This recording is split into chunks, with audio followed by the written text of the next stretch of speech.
Halo teman-teman semua, kembali lagi bersama saya Ferry Fernando, dan pada pertemuan kali ini kita akan masuk ya untuk pertemuan UAS, di mana pertemuan pertama kita akan membahas mengenai capitalized borrowing cost. Oke teman-teman, sesuai dengan PSAK 216, di mana pada saat kita memperoleh suatu aset tetap, maka kita akan mencatat aset tetap tersebut berdasarkan cost-nya atau harga perolehan. Nah teman-teman, sebenarnya salah satu bagian yang dipertimbangkan untuk menjadi cost atau harga perolehan dari sebuah fixed asset itu adalah borrowing cost atau biaya pinjaman. Nah, borrowing cost itu apa sih teman-teman? Jadi borrowing cost itu adalah misal nih kayak kalian minjem duit ya, kalian minjem duit entah ke bank, entah ke eh, PT mana gitu yang sifatnya menimbulkan liabilitas dan itu terdapat bunga di dalamnya. Jadi, bunga yang timbul atas pinjaman tersebut ya, bunga yang timbul atas pinjaman tersebut kita akan sebut sebagai borrowing cost. Mungkin istilah ini teman-teman nggak asing kalau udah belajar yang namanya mata kuliah manajemen keuangan. Nah, secara accounting, sebenarnya ada 3 pendekatan nih ya terkait gimana kita memperlakukan si borrowing cost ini terkait dengan proses memperoleh sebuah fixed asset. Jadi pendekatan pertama adalah kita nggak capitalize semua biaya yang terjadi selama masa konstruksi. Jadi semua biaya pinjamannya dianggap nggak dimasukin ke dalam si nilai fixed asset tersebut. Pendekatan kedua, itu kita capitalize semua biaya pinjaman, baik yang dapat diidentifikasi maupun yang tidak dapat diidentifikasi. Jadi, pendekatan kedua ini intinya semua pinjaman, baik yang pinjaman khusus ataupun pinjaman yang biasa, itu semuanya kita capitalize di periode berjalan selama itu ada CIP atau ada uh, fixed asset yang mau kita peroleh. Dan pendekatan ketiga adalah di mana kita hanya mengkapitalisasi hanya biaya actual dari si borrowing cost selama periode konstruksi. Nah, sebenarnya nanti saya bakal jelasin ke belakang ya, 3 pendekatan ini. Ini hanya ibaratnya pengenalan secara singkatnya. Tapi teman-teman, dalam IFRS ya, standar kita menggunakan pendekatan ketiga. Kenapa? Karena pendekatan ketiga ini yang apa ya, mendekati prinsip historical cost, di mana historical cost itu adalah kita akan mengkapitalisasi semua biaya yang terjadi sesuai dengan peristiwa di masa lampau. Di mana cost itu atau harga perolehan prinsipnya adalah semua biaya yang timbul untuk memperoleh si aset tersebut. Gitu. Nah, terkait cara menghitung capitalized borrowing cost itu sebenarnya ada 5 tahap, tapi ini sebenarnya nggak ada di buku ya teman-teman ya. Ini cara ringkas saya dalam menjelaskan materi sesi ini. Di mana si borrowing cost itu kita dapat hitung dengan step-step berikut. Di mana pertama kita hitung dulu si average carrying amount-nya. Nanti akan ada formatnya ya teman-teman ya di Excel pada saat kita bahas problem. Average carrying amount tuh nanti kita bakal dapat dari si general debt-nya ya. Nah, nanti saya bakal jelasin si debt dalam capitalized borrowing cost ini ada 2 klasifikasi teman-teman. Ada yang namanya specific debt, ada yang namanya general debt. Nah, specific debt ini adalah debt yang dapat dialokasikan ya, di mana dia ini pinjaman ya, sifatnya pinjaman yang dedicated atau khusus untuk pembangunan atau untuk mendapatkan si aset yang bersangkutan. Jadi misalkan kamu minjem duit ke bank gitu. Kamu minjem duit ke bank untuk bangun sebuah buildings misalkan let's say. Nah, semua pinjaman yang dari bank ini benar-benar hanya kamu pakai buat bayar kontraktor saja nih. Nah, ini bisa kita sebut sebagai specific debt. Sedangkan istilah lain yaitu general debt. General debt ini adalah debt yang dia itu ya udah kita minjem aja, tapi kita nggak pakai buat tujuan spesifik tertentu teman-teman. Jadi bisa aja kayak untuk beli inventory atau mungkin uh, untuk membangun si aset dan itu nggak ada tujuan pastinya. Sedangkan si spesifik ini kita tahu nih utang yang ini hanya untuk bangun si aset yang bersangkutan. Nah, balik ke slide yang sebelumnya, di mana tadi kan ada 2 pendekatan ya. Yang satu kita akan mengkapitalize ya. kita akan mengkapitalize semua biaya pinjaman, baik yang dapat diidentifikasi maupun yang tidak. Ini opsi kedua. Nah, kalau kita balik ke slide yang setelahnya, ya, pendekatan kedua ini ya lebih menekankan, jadi semuanya tuh kita nggak perlu tahu nih mana yang spesifik, mana yang general, semuanya kita capitalize. Nah, kalau semuanya kita capitalize ini jadi nggak benar teman-teman sifatnya, karena ya kita apa ya, ibaratnya tuh kayak perhitungannya tuh kasar banget ya, perhitungannya tuh kasar banget, dan ini nilai si capitalized borrowing cost-nya itu jadi nggak presisi. Sedangkan kalau kita pakai pendekatan ketiga, kita tuh hanya ngakuin punya si specific debt-nya aja ya. Kita hanya mengakui si specific debt ditambah dengan rate tertentu dari general debt-nya. Nah, cara ngitung rate tertentunya ini, ya ini teman-teman pakai step-step ini. Di mana step kedua adalah kita hitung nilai interest dari specific debt sama general debt-nya. Lalu kita bakal hitung si capitalization rate-nya untuk si general debt doang. Lalu, setelah kita dapat nilai si general debt-nya, maka kita akan menghitung nilai investment ya. Ini if any ya. Jadi biasanya kontraktor-kontraktor itu atau si perusahaan bisa aja ngide nih. Jadi dia kan punya pinjaman nih. Jadi pinjamannya kan nggak nggak semuanya tuh langsung dihabisin untuk sekali term of payment atau sekali pembayaran, tapi bisa aja itu biasanya diallocate untuk beberapa kali pembayaran. Nah, biasanya untuk mengurangi beban ya, untuk mengurangi biaya atau expense yang timbul atas si pendanaan ini, biasanya si company-nya ini bakal masukin lagi nih ke deposito bank biasanya ya, paling gampang tuh ke deposito bank supaya nanti depositonya berbunga dan bunganya ini akan mengurangi nilai si borrowing cost yang kita miliki.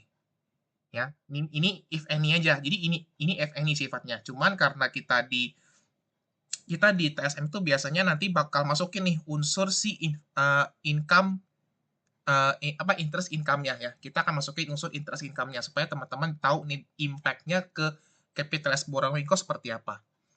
Lalu terakhir baru kita menghitung nanti yang namanya avoidable interest atau bunga yang dapat terhindarkan. Jadi bunga yang dapat terhindarkan ini kita bisa sebut sebagai nilai borrowing cost yang dapat di-capitalize-nya. Seperti itu.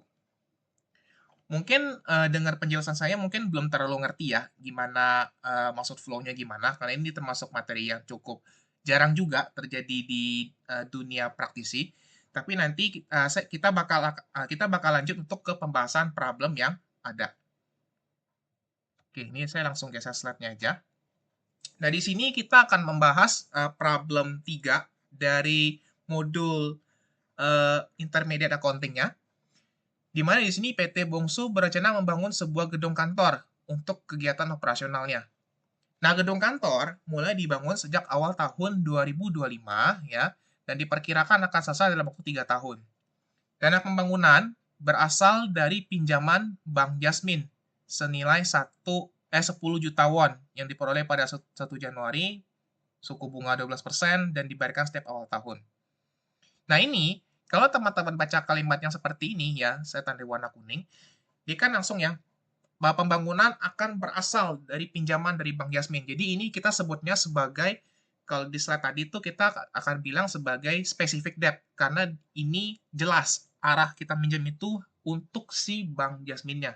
Arah pembangunan, arah pinjaman dari Bank Jasmine itu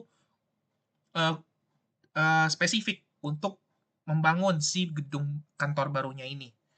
Nah, lalu kemudian dikasih skema pembayaran ya dari pembangunan gedung kantor barunya selama periode ini, bla bla bla, nanti kita bakal bahas. Lalu, selain pinjaman dari bank, PT Bongsu juga memiliki pinjaman sebagai berikut. Nah, ini yang poin 1 sama poin 2 ya, poin 1 sama poin 2. Nanti kita akan bilangnya sebagai general debt. Ya, karena ini nggak ada pinjaman ini nggak ada tujuan khususnya teman-teman. Jadi nggak ada buat tujuan bangun gedung kantor dan sebagainya. Pokoknya dia cuma kasih tahu ini utang lain yang dia miliki. Nah, lalu si PT Bongsu juga menginvestasikan dana pinjaman khusus ya. Jadi kalau misalkan pinjaman dari Bank Jasmine-nya itu masih ada, dia akan masukin ke instrumen deposito dengan bunga 9% per tahun. Lalu teman-teman diminta untuk menghitung average carrying amount, ya. Ingat ya tadi yang step yang di PPT, kemudian avoidable interest, dan seluruh jurnal yang dibutuhkan. Asumsi 1 tahun 360 hari. Oke, pertama-tama seperti biasa kita bakal hitung dulu ya teman-teman ya. Kita bakal hitung dulu si average carrying amount-nya. Ini formatnya, tinggal teman-teman ikutin aja ya. Teman-teman tinggal ikutin aja. Formatnya harusnya Shopee-nya nggak berubah ya. Paling tinggal di tabelnya aja nih teman-teman langkahin nih ya. Teman-teman langkahin kalau misalkan eh, pembayarannya berapa, tinggal di-adjust aja di kertas ujiannya. Nah sekarang ya kita akan masuk ke perhitungan average carrying amount. Di sini teman-teman langsung tulis saja dia pembayarannya tanggal berapa aja. Yang pertama tanggal 12 Februari, di mana total pengeluaran sebesar 2750 won. Nah, lakukan pola yang sama ya, lakukan pola yang sama untuk tanggal 27 Maret, 25 Juli, 18 Agustus, ikutin aja, tinggal kopas dari soalnya. Oke. Dan tinggal kita hitung aja nih total expenditure-nya, di mana total expenditure-nya adalah sebesar 12.780. Ini tinggal dijumlahin aja dari atas ke bawah semua expenditure yang ada di soal ini.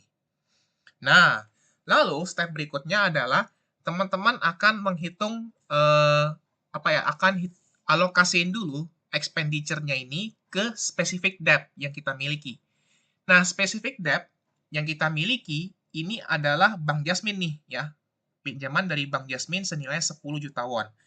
Jadi gini teman-teman, ini kan terdapat pengeluaran ya, terdapat pengeluaran A, B, C, D, E, F, G, ya, misalkan dan seterusnya. Ada 6 kali pembayaran nih di soal ini.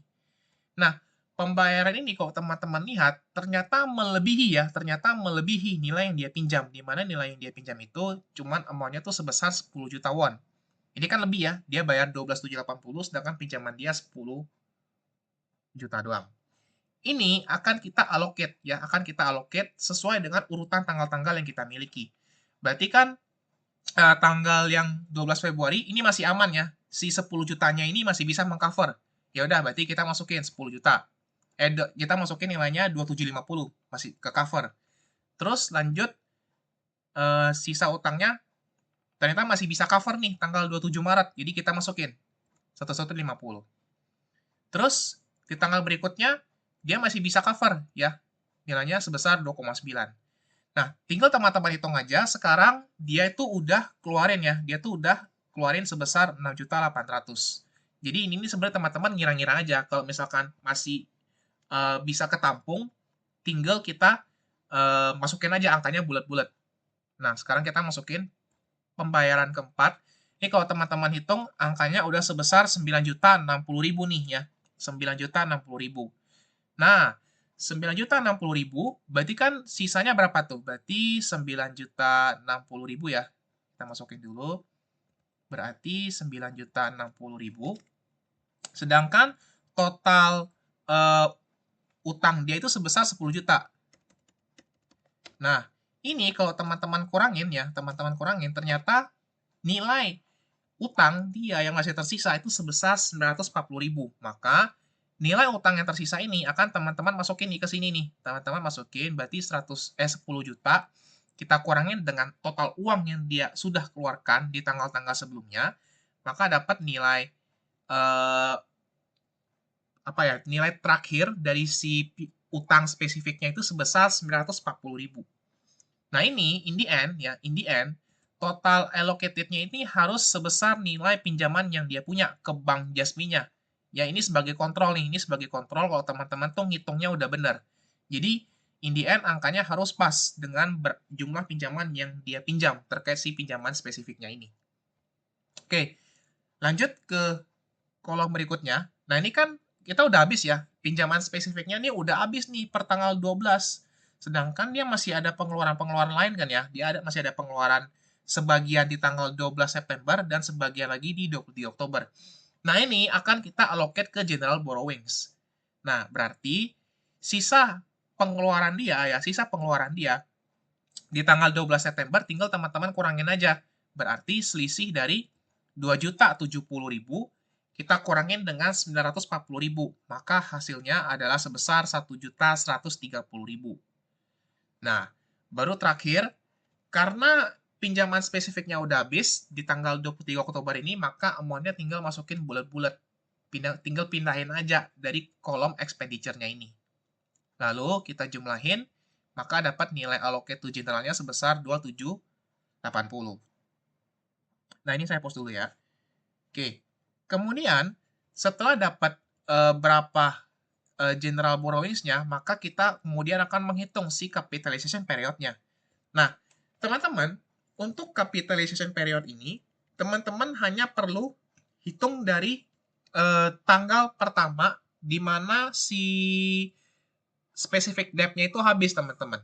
Jadi di sini, specific debt-nya kan habis di tanggal 12 September. Maka kita akan hitung berapa capitalization period di tanggal 12 September sama 23 Oktober.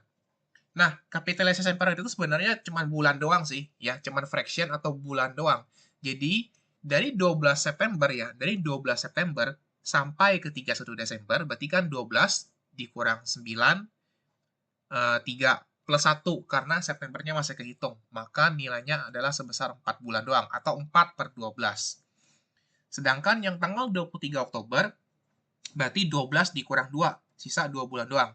Ya, 2 bulan, karena di akhir bulan kita nggak perlu plus 1, maka nilainya adalah sebesar 2/12. Nah, ini tinggal teman-teman kalikan aja nih, berarti masukin 1.130.000 dikali 4 bagi 12. Lakukan hal yang sama juga untuk yang tanggal 23 Oktober, berarti masukin 1.650 dikali 2/12. Hasilnya adalah sebesar 275.000. Nah, ini tinggal teman-teman jumlahin ya, sehingga dapat nilai average carrying amount-nya. Nah, ini yang tadi masuk ke step 1 kita, di mana kita menghitung nilai average carrying amount-nya. Ya, yang tadi nih, menghitung average carrying amount. Oke, sekarang kita balik. Oke. Langkah berikutnya adalah kita bakal listing nih ya, kita bakal masukin nilai specific debt sama general debt-nya. Yang pertama kita punya pinjaman dari Bank Jasmine. Jelas banget ya di soal ya, Bank Jasmine, di mana nilai pokoknya adalah sebesar 10 juta. Ya. Amount ini sama amount ini harus sama ya teman-teman ya, untuk kontrolnya. Ya. Kemudian rate bunganya adalah sebesar 12%. Dan bunga per tahun ya, karena ini dia pinjamnya di 1 Januari ya, ini kan dia pinjam di 1 Januari, berarti no issue. Pada saat akhir tahun atau di Desember, full setahun, maka langsung aja kaliin 10%, 10 juta dikali dengan 12%. Hasilnya adalah sebesar 1.200.000. Oke. Nah, berikutnya teman-teman akan listing nih si general debt-nya. General debt ya, general debt-nya. Nah, general debt-nya kita punya apa aja? Nah, ini saya bakal kasih warna merah supaya kelihatannya. General debt-nya kita punya apa aja? Yang pertama adalah utang hipotek atau mortgage payable. Dan yang kedua adalah wesel bayar atau notes payable. Nah, kita punya mortgage payable itu dengan amount 3 juta. Dan si notes payable-nya itu nilainya adalah sebesar 2.500.000. Lalu rate-nya adalah 15% dan 10%. Tinggal kita masukin. Oke. Nah, ini dia bilang yang poin pertama ini dibayarkan pada awal tahun. Ya udah, kalau kita dibayarkan pada awal tahun berarti bunganya itu kita hitung per tahun juga ya teman-teman ya. Kita hitung per tahun juga di bunganya. Berarti tinggal kita kali 3 juta dikali dengan 15%. Terus yang not payable-nya juga sama, berarti 2.500.000 dikali dengan 10%. Gitu. Nah, ini langkah kedua, di mana kita menghitung si nilai interest dari specific dan general debt-nya. Oke. Berikutnya adalah kita akan hitung berapa total interest-nya ya. Kita akan hitung berapa total interest-nya. Jadi total pokoknya adalah sebesar 5.500.000. Jadi yang kita totalin ini ya, cukup bagian generalnya aja ya. Kita totalin bagian generalnya aja, di mana total general debt kita adalah 5.500.000 dan total interest-nya adalah sebesar 700.000. Nah, langkah berikutnya adalah kita akan menghitung si capitalization rate ya. Ya, capitalization rate itu rumusnya adalah kita masukin total interest dari general debt-nya, ya, total interest dari general debt-nya, dibagi dengan total general debt yang kita miliki. Ya, ini saya kasih ini aja ya, ini saya kasih, bentar. Oke, ini saya kasih arrow-nya aja, asalnya dari mana ya. Oke, berarti 700.000 dibagi dengan 5.500.000. Maka tinggal kita bagi aja sehingga kita dapat nilai persentasenya adalah sebesar 12,73%. Gitu. Oke, ini step ketiga. Step berikutnya adalah teman-teman akan menghitung nih ya, menghitung dana pinjam menghitung jumlah interest income yang dimiliki. Karena seperti yang saya bilang tadi, biasanya para developer-developer atau para perusahaan-perusahaan yang membangun sebuah aset, biasanya utang spesifiknya ini mereka nggak mau rugi, teman-teman. Mereka nggak mau rugi. Untuk ngurangin biayanya, biasanya mereka akan taruh ke deposito biasanya, yang paling gampang. Supaya nanti keluar bunga ya, kan deposito low risk ya. Deposito kan bakal ngasih bunga, dan bunganya ini bisa bersifat mengurangi nilai interest expense yang kita punya. Nah, sekarang untuk menghitung untuk menghitung si interest income-nya ini, pertama-tama kita balik lagi nih ke tabel yang atas nih, sama keterangan di soal. Kita pinjam si uangnya tuh pada saat 1 Januari, teman-teman. Ya. Berarti dari 1 Januari sampai expenditure pertama di tanggal 12 Februari, uangnya full ya. Uangnya kita masukin full ke deposito. Maka periode deposito yang pertama adalah dari 1 Januari sampai 12 Februari. Ya. Ini periode pertama. Jadi kita masukin dulu dari 1 Januari pas kita pinjam sampai expenditure pertama kita di tanggal 12 Februari. Lalu dari 12 Februari ya, dari 12 Februari itu expenditure berikutnya adalah di bulan Maret di tanggal 27 ya. Expenditure berikutnya di tanggal 27 Maret. Berarti periode kedua ya, periode kedua dari deposito kita itu adalah dari 12 Februari sampai 27 Maret.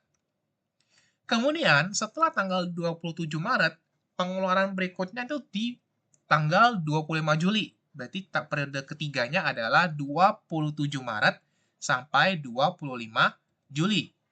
Ya. Lalu lanjut, dari 25 Juli, jadi teman-teman tuh bentuk periode interest income-nya ini teman-teman cukup lihat yang ini aja nih, yang saya blok nih, karena kan utang spesifiknya itu udah habis di tanggal 12 September. Jadi kita bakal susun nih dari awal tahun sampai tanggal 12 September. Lalu dari tanggal 25 Juli, pengeluaran berikutnya di tanggal 18 Agustus, berarti masukin. Dari 25 Juli sampai 18 Agustus. Lanjut. Pembayaran berikutnya di tanggal 12 September, berarti dari 18 Agustus sampai 12 September. Ya, udah habis pinjamannya. Jadi kita nggak bikin lagi, cukup sampai di tanggal 12 September pada saat si spesifik debt-nya habis. Oke, lanjut. Pada saat awal tahun, ini masih full nih ya, ini masih full nih teman-teman nilai ininya, nilai utangnya. Mentok-mentok, nilainya sebesar 10 juta. Oke. Lalu di tanggal 12 Februari, ini keluar duit nih. Ya, ini keluar duit, keluar 2750. Berarti keluar 2750, nilai prinsipal kita udah nggak full sebesar 10 juta, tapi 10 juta, ya 10 juta kita kurangin dengan pengeluaran pertama kita. Jadi 10 juta dikurang dengan 2750, hasilnya adalah sebesar 7.250.000. Lanjut. Pengeluaran berikutnya itu di tanggal 27 Maret ya. 27 Maret, di mana untuk nilai amount yang tersisa adalah berarti tinggal kita kurangin nih 7.250 ya, 7.250 yang ini, atau kalau mau pakai jumlah ini 10 jutanya kita kurangin dengan pengeluaran yang terjadi di tanggal 27 Maretnya ya. Nah, Karena kan di tanggal 27 Maret kita ngeluarin duit nih, kita ada expenditure, kita ada duit yang kita keluarin lagi, maka pokoknya akan berkurang untuk periode berikutnya. Berarti 10 juta dikurang dengan 2750 ditambah 1150. Hasilnya adalah sebesar 6.100.000. Terus kurangin lagi. Berarti berikutnya 6.100.000 ya, atau 10 juta total amount-nya kita kurangin dengan pengeluaran di periode ketiga, di mana nilainya adalah sebesar 3.200.000. Dan terakhir ya, karena di 18 Agustus ini kita masih punya 940, ya udah berarti kita nilai utang spesifik kita itu masih tersisa sebesar 940.000 gitu. Nah, untuk rate-nya semuanya konsisten, di mana deposito ini memiliki bunga sebesar 9 tahun. Ini kan kita lagi bahas interest income ya, jadi lihatnya di porsi interest income-nya, di mana semua rate-nya adalah sebesar pukul rata nih, sebesar 9%. Nah, langkah berikutnya adalah kita bakal hitung nilai si interest revenue-nya ya. Jadi di sini saya bakal tulis saja ya, periode pertama kan berarti kita dari 1 Januari, berarti 31 ya, 31 dikurang dengan 1 di bulan Januari, terus ditambah 12 hari selama bulan Februarinya, maka kita punya total jangka waktu depositonya sebesar 42 hari. Maka perhitungannya adalah 10 juta dikali dengan rate-nya 9% dikali dengan 42 dibagi 360. Hasilnya adalah sebesar 105.000 untuk deposito periode pertama.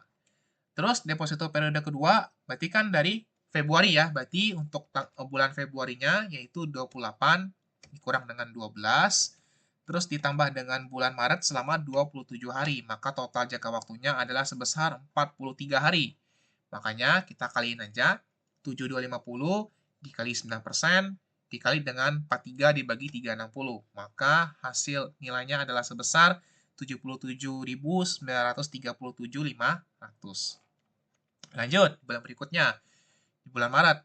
Bulan Maret 31 hari, dia mulai di tanggal 27, terus bulan April ada 30 hari, bulan Mei ada 31 hari, bulan Juni ada 30 hari, di bulan Julinya dia hanya selama 25 hari, maka total jangka waktunya adalah sebesar 120 hari. Maka tinggal kaliin aja, 6.100.000 dikali 9% dikali 120 per 360, maka hasilnya adalah sebesar 183.000. Lanjut, berikutnya di Juli ada 31 hari. Mulai tanggal 25, terus ditambah dengan bulan Agustusnya selama 18 hari aja, berarti 24 hari. Berarti masukin 3.200.000. Ya, polanya sama ya teman-teman ya untuk menghitung yang bunganya ya seperti biasa. Terakhir, berarti 31 Agustus dikurang dengan 18, terus ditambah dengan 12 hari di bulan September, maka terakhir sebesar 25. Oke. Lalu tinggal kita jumlahin aja. Nilai investment income-nya adalah interest income ya. Interest income nilai sebesar 391.012.500. Oke. Nah, sekarang teman-teman ya, langkah berikutnya setelah kita dapat nilai interest income adalah kita bakal menghitung nilai avoidable interest ya. Di sini kan diminta 3 hal ya. 1, average carrying amount, avoidable interest, sama jurnal. Average carrying amount-nya udah nih, nilainya segini, 61667. Berikutnya kita hitung avoidable interest atau total borrowing cost capitalized. Itu sama aja teman-teman istilahnya. Pertama-tama kita masukin interest dari specific debt. Nah, interest dari specific debt ini nilainya adalah sebesar 1.200.000. Dapatnya dari mana? Dapatnya dari nilai interest yang kita dapat dari Bank Yasmin ya. Bukan interest yang kita dapat, interest yang kita bayar dari ke Bank Yasmin. Karena kan kita minjem ya. Interest dari Bank Yasmin kita tempel plok-tiplek 1,2 juta. Lalu langkah berikutnya adalah interest from general debt-nya. Nah, interest from general debt-nya ini, kita kan udah dapat nih capitalization rate-nya. Nah, ini 12,73% ya. Kita bakal kali dengan nilai average carrying amount yang kita miliki dikali dengan 651 ya, 667. Maka nilainya adalah sebesar 82.957,17. Ya, ini dapatnya dari sini nih.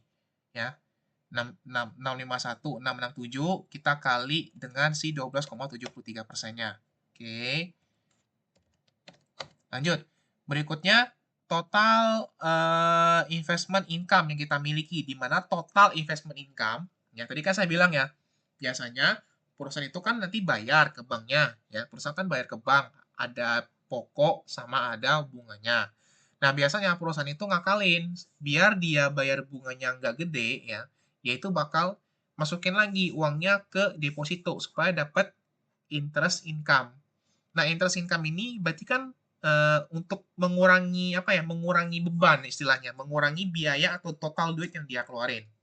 Sehingga nilai investment income ini atau interest income ya sebutannya ya, nilai interest income dari specific debt ini sifatnya akan mengurangi ya, akan mengurangi nilai si total borrowing cost-nya, sehingga kita masukin aja total borrowing cost-nya, kita sum nilainya sebesar 891.945.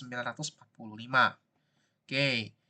Berikutnya, nilai si avoidable interest-nya, ini langsung masukin aja ya dari perhitungan kita tadi, borrowing cost capitalized, sama actual interest-nya adalah total pinjaman spesifik ditambah dengan total pinjaman yang generalnya. Ya, di mana nilainya adalah sebesar 1.900.000 kalau kita totalin. Oke. Nah, ini untuk perhitungan average carrying amount sama avoidable interest-nya. Belum jurnal-jurnalnya. Tapi jurnalnya tenang aja teman-teman. Jurnalnya nggak ribet kok. Jurnalnya sifatnya repetitif. Oke, ini saya gedein Excel-nya karena soalnya pun sebenarnya udah saya screenshot ya di dalam si Excel-nya ini. Tapi sebenarnya jurnalnya itu nggak ribet teman-teman.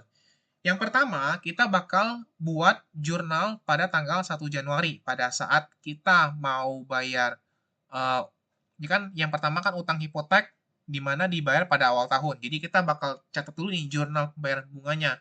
Jurnal bayar bunganya adalah interest payable pada cash. Jadi jurnal dasar aja teman-teman, interest payable pada cash. Nah, nilainya karena nilainya full setahun ya.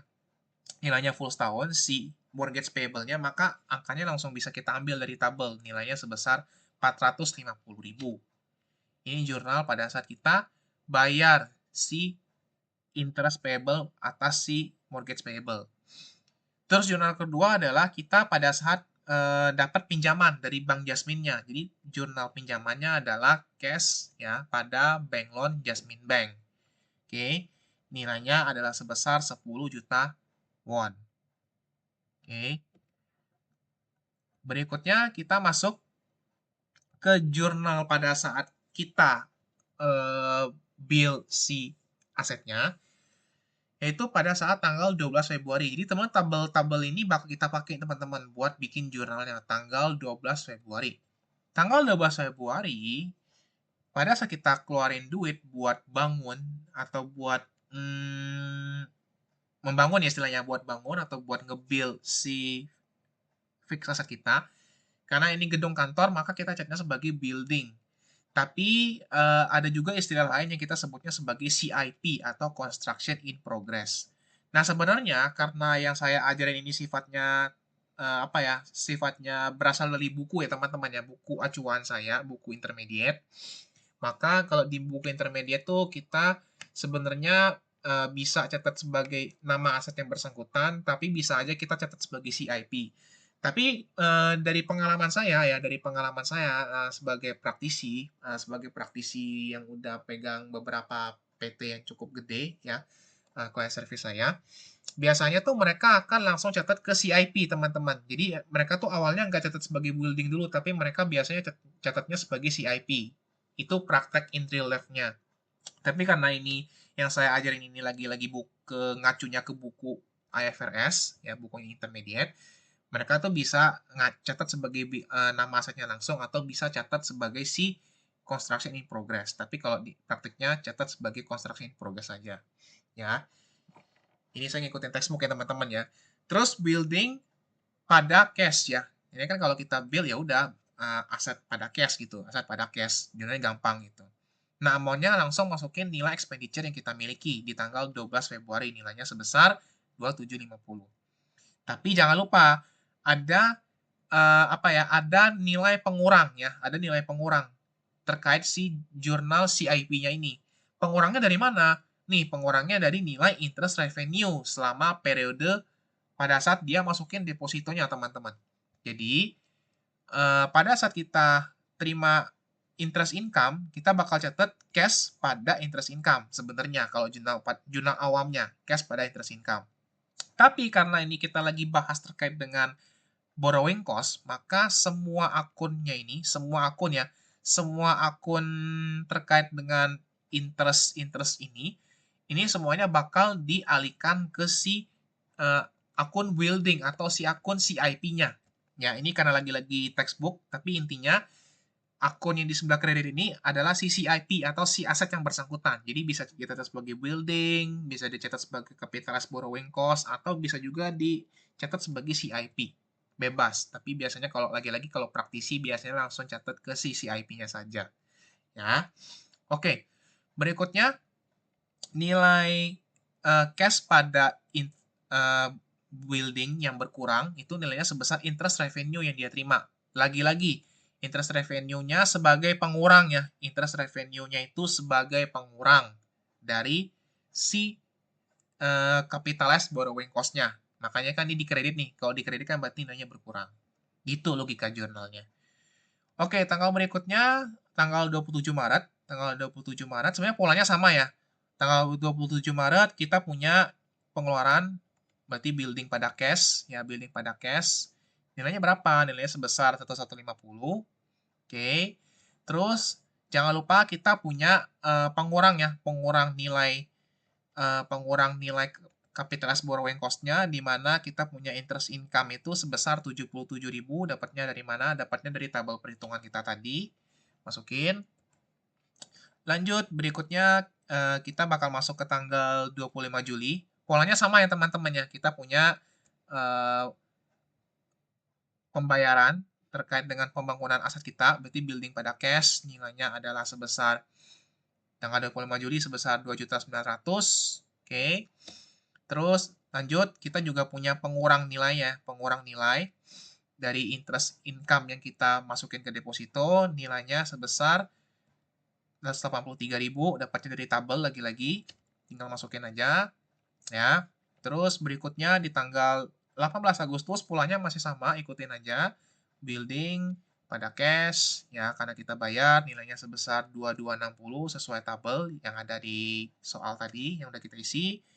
Lalu kita bakal masukin nilai si cash pada interest revenue-nya, yang dimana interest revenue sebagai pengurang si capital borrowing cost-nya. Nilainya adalah sebesar 19.200.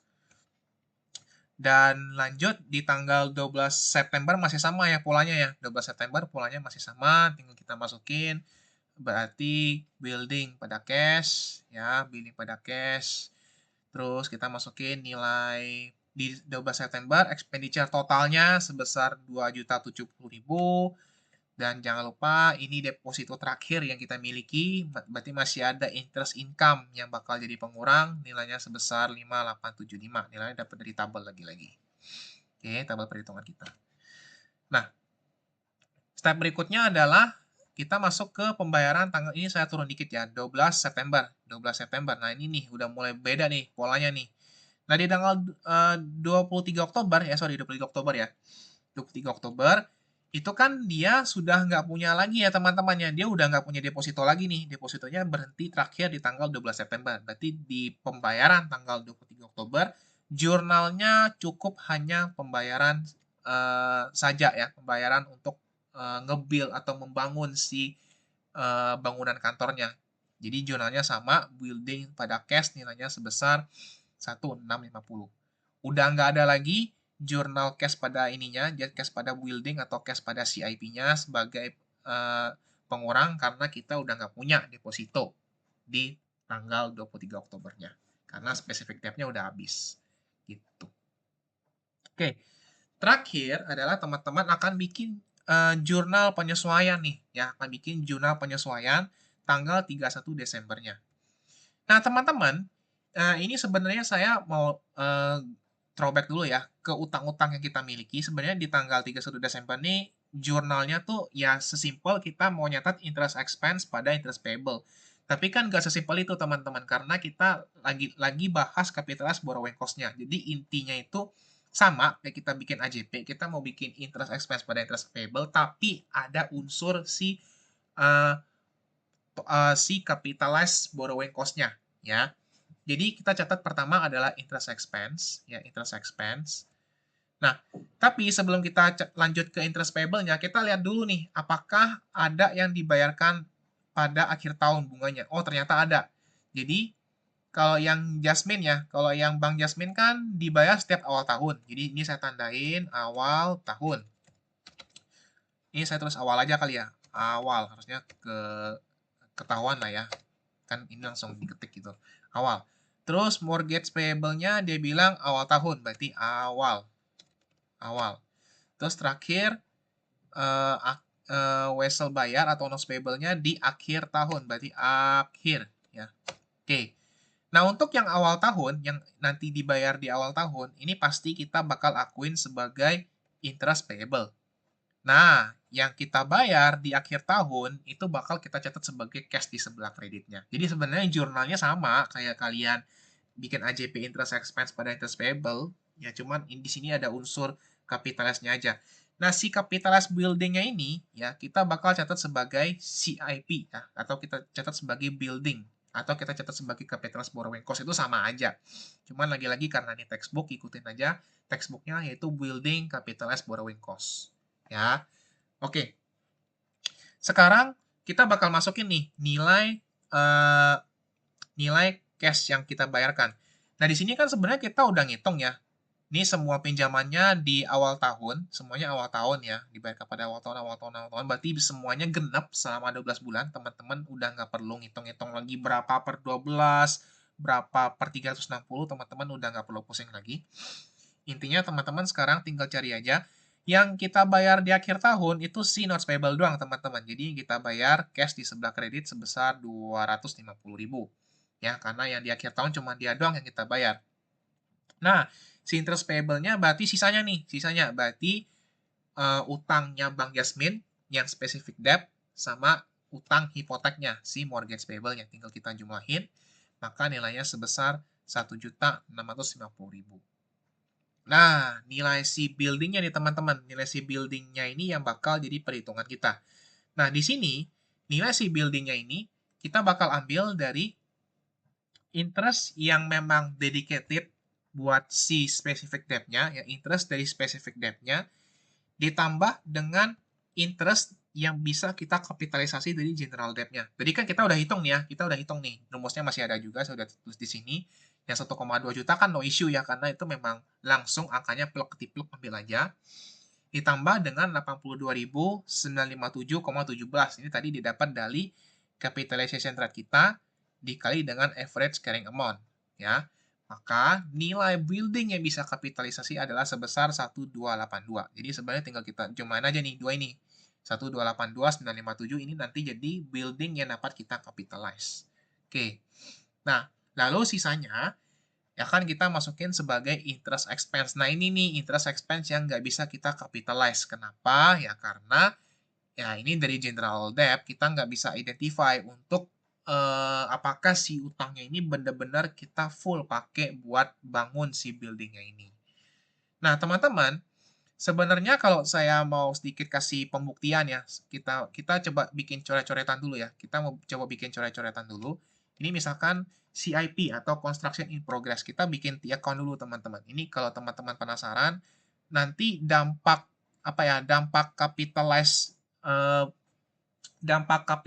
buildingnya itu gimana nanti ke depannya gitu. Ya. Oke. Di sini kita punya CIP.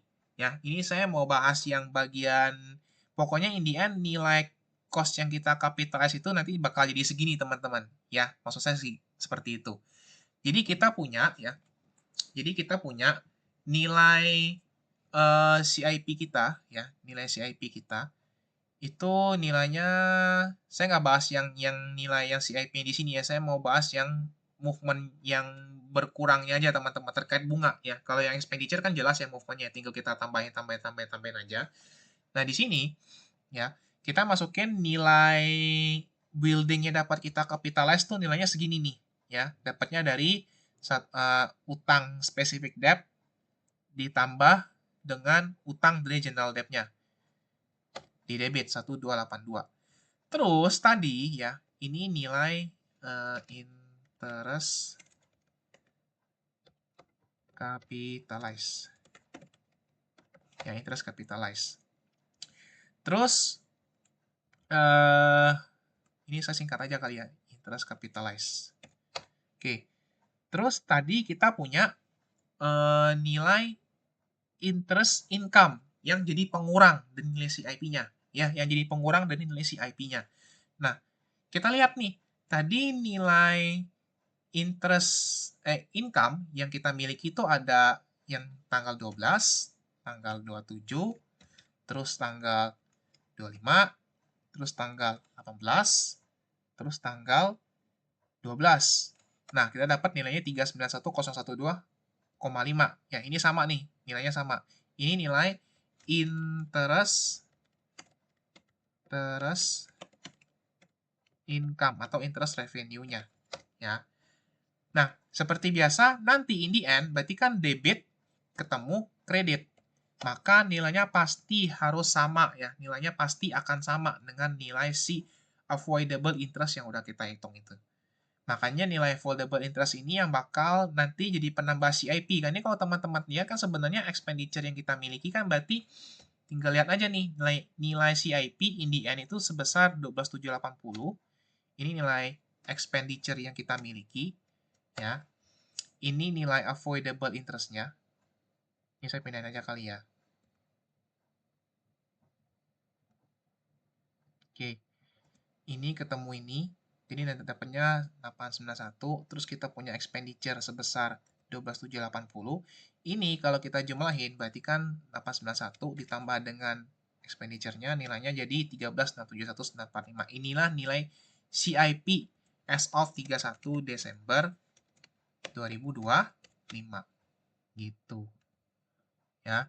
Ini kalau teman-teman mau tahu apa sih dampak borrowing cost ini ke nilai akhir si aset yang bersangkutan atau nilai si CIP-nya. Nanti nilainya in the end secara bottom line dia bakal jadi 13.675 gitu. Inilah kenapa kita menghitung nilai si capitalized borrowing cost-nya ini. Ya, cukup jelas ya teman-teman ya sejauh ini ya. Ini untuk pembuktian aja kenapa kita hitung nilai si borrowing cost-nya ini gitu. Ini mungkin saya kasih penanda ya supaya kelihatan beda gitu. Ini pembuktiannya aja sebenarnya. Oke. Sekian untuk pembahasan materi capitalized borrowing cost-nya ya. Apabila selama saya menjelaskan ada salah kata atau mungkin ada hal-hal yang kurang berkenan dan sebagainya, ya saya minta maaf. Kita bakal ketemu lagi di video selanjutnya. Sekian dan bye-bye.